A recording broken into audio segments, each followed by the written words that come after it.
శుభం బియాదు శ్రీ గురుభ్యో నమః. తులారాశి వారికి మార్చి 1వ తారీఖు నుండి 15వ తారీఖు వరకు ఏ విధంగా ఉన్న విషయాన్ని మనం ఇప్పుడు విశేషంగా తెలుసుకోవడం ప్రయత్నం చేద్దాం. తులారాశికి చతుర్థ స్థానంలో కుజుడు ప్లస్ శుక్రుడి యొక్క ప్రభావం కనబడుతుంది. అంటే రాశ్యాధిపతి శుక్రుడు కూడా కుజుడితో కలిసి ఆల్మోస్ట్ అస్తంగతులైనట్టుగా అంటే బలం తక్కువగా ఉన్నాడని చెప్పచ్చు.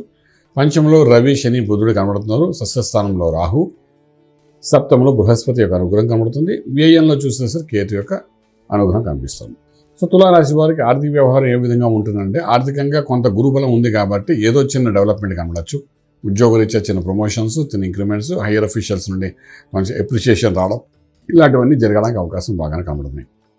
అలాగే వ్యాపారస్తులు వ్యాపారంలో నేము ఫేమ్ సంపాదించుకోవడం, బ్రాండ్ నేమ్ ఇంప్రూవ్ అవ్వడం, కొంచెం సక్సెస్ అవ్వడం ఇవన్నీ కూడా తులారాశి వారికి బాగానే కనబడుతుంది చెప్పచ్చు అన్నమాట.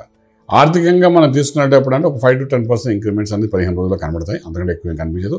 కొత్త ఉద్యోగ ప్రయత్నాలు చేసుకోవచ్చు. అందులో కూడా చిన్న డెవలప్మెంట్ కనబడుతుంది. సో మీకు ఏంటంటే డబ్బు ఒకటే ప్రధానం కాదు, అదర్ ఫెసిలిటేషన్స్ అన్నది చాలా ఇంపార్టెంట్ అనుకుంటే మాత్రం కొత్త ఉద్యోగాలకి ముందుకెళ్ళడం ప్రయత్నం చేయండి. సాధారణంగా ఏంటంటే ఇంక్రిమెంట్ అంటే ఏదో 30%, 30%, 40% ఇంక్రీజ్ అయితే వెళ్దామని అనుకుంటారు. కానీ కొన్ని ఫెసిలిటేషన్స్ ఎలా ఉంటాయంటే ఇంక్రిమెంట్ కంటే ఆ ఫెసిలిటేషన్స్ బాగా అవసరం పడుతుంటాయి. ఇవాళ రేపు సాఫ్ట్వేర్లో కానీ ఐటీ రంగంలో ఇవి బాగా చూస్తుంటాం. సో అలా మీకు అనిపిస్తే మాత్రం you can go head with the new job. Okay, అలాగే ఇంపోర్ట్ ఎక్స్పోర్ట్ వ్యాపారాలు అనుకూలంగా కనబడుతున్నాయి. అందులో కూడా కొంతవరకు పర్సెంటేజ్ బాగానే ఉంటుంది.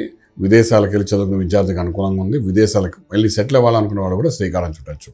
గురు అనుగ్రహం ఉంది కాబట్టి శుభకార్యాలు జరుగుతాయి. గృహప్రవేశం, శంకుస్థాపన, భూమి పూజ, అలాగే మనం చేస్తే ఉపనయన సంస్కారాలు, చాలా మధ్యవర్తిత్వం వహించి ఏదైనా వ్యవహారం నడపాలనుకుంటే దానికి కూడా మీకు అనుకూలమైన గురుబలం కనబడుతుంది కాబట్టి ఏమాత్రం భయపడక్కర్లేదు. అలాగే మనం చూసుకున్న లక్కీ నెంబర్ చూస్తే నెంబర్ 9 పాజిటివ్గా పనిచేస్తుంది. ట్రేడింగ్ దగ్గరకు వచ్చినప్పుడు అంటే scrap and iron and cement industries మీద ట్రేడింగ్ చేసుకుంటూ ముందుకెళ్ళడం ప్రయత్నం చేయండి. అలాగే ఆరోగ్య విషయానికి వచ్చినప్పుడు 6వ స్థానంలో ఉన్న రాహు, వ్యయం ఉన్న కేతు. ఈ 6 ఉన్న రాహు ఏంటంటే కొంతవరకు పాదాల కింద మంట, పాదాల దగ్గర న్యూరో ప్రాబ్లము తీసుకురావడం ప్రయత్నం చేస్తారు. దాంతోపాటు ఎముక నొప్ప లేకపోతే నరం నొప్ప అని తెలియని పరిస్థితుల్లో ఇబ్బంది పెడుతుంటాడు. పాదం మోకాళ్ళ దగ్గర కొంచెం అట్లాంటివి ఏమైనా జరిగితే మాత్రం ఇమ్మీడియట్గా డాక్టర్తో కన్సల్ట్ చేయండి. కొంత దాన్ని కరెక్షన్ చేసుకోవడం ప్రయత్నం చేయండి. కొంతవరకు బాగుంటుంది. ఇంకా మంత్రం దగ్గరకు వచ్చినప్పుడు పంచమలో ఉన్న రవి శని బుధుడు యొక్క ప్రభావం వలన ఇక్కడ తండ్రి కొడుకుల మధ్య వైరము, తర్వాత కొడుకు ద్వారా కొన్ని డిస్ప్యూట్స్ జరగడము, అంటే పెద్దవాళ్ళు అంటే వయసులో పెద్దవాళ్ళు అయితే పిల్లలు చేసే బిజినెస్ వ్యాపారంలో డిస్ప్యూట్స్ తండ్రి గారిని కూడా కలపడము, లేదా పిల్లలు చేసిన కొన్ని పనుల వల్ల తండ్రి గారు కూడా కోర్టు వరకు వెళ్ళడము. అలాగే ఇంకొక రకంగా చెప్పాలంటే వివాహ వ్యవస్థలో భార్యాభర్తల నుంచి గొడవ అయ్యి అత్తగారి మీద మామగారి మీద కోడలు కేసులు పెడుతుంటే దాని నుండి బయటపడడానికి చేసే ప్రయత్నాల్లో కొంత సక్సెస్, కొంత అన్సక్సెస్ అవ్వడము, ఇవన్నీ పంచమ స్థానం వల్ల జరిగే పిల్లల ద్వారా కొన్ని ఇబ్బందులు జరుగుతాయి. కానీ గురువు అనుగ్రహం ఉంది కాబట్టి దాన్ని కరెక్షన్ చేసుకోవడానికి అవకాశం ఉంటుంది. వీటన్ని అధిగమించి ముందుకెళ్ళడానికి అభిషేకమే సర్వస్వము అని చెప్పి శివునికి అభిషేకం చేసుకుని తీర్థం తీసుకోవడం ప్రయత్నం చేయండి. ఈ 15 రోజుల్లో కనీసం 2 సార్లు అయినా సరే శివాభిషేకం చేయడం ప్రయత్నం చేయండి. లేకపోతే ఇంట్లో అయితే రోజు అభిషేకం చేసుకునే వాళ్ళైతే తీర్థం తీసుకోండి. ఆ విధంగా చేసుకుని శివ పంచాక్షరి మహామంత్రాన్ని సాధన చేస్తే కొన్ని ఇటువంటి సమస్యలు ఇరుక్కులో పడకుండా మీరు కూడా అవుట్ ఆఫ్ కోర్టులో సెటిల్మెంట్ అయ్యేటట్టు కూడా జరిగే అవకాశం ఉంటుంది. అది ఆస్తి అనుకోండి, పర్సనల్ లైఫ్ అనుకోండి, ఏదైనప్పటికీ బయటపడడానికి అవకాశం ఉంటుంది.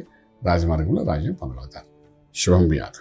పూర్తి వివరాలకు సంప్రదించండి శ్రీ వేదమాత గాయత్రి జ్యోతిష్యాలయం, బ్రహ్మశ్రీ మంతా సూర్యనారాయణ శర్మ గారు, Srinilayam, first floor, 101, Sai Vaibhav layout, Chitrapuri colony పక్కన, కాజాగూడ, హైదరాబాద్ 500008. సంప్రదించవలసిన ఫోన్ నంబర్ 8855559147, 8855559148, 9849996644.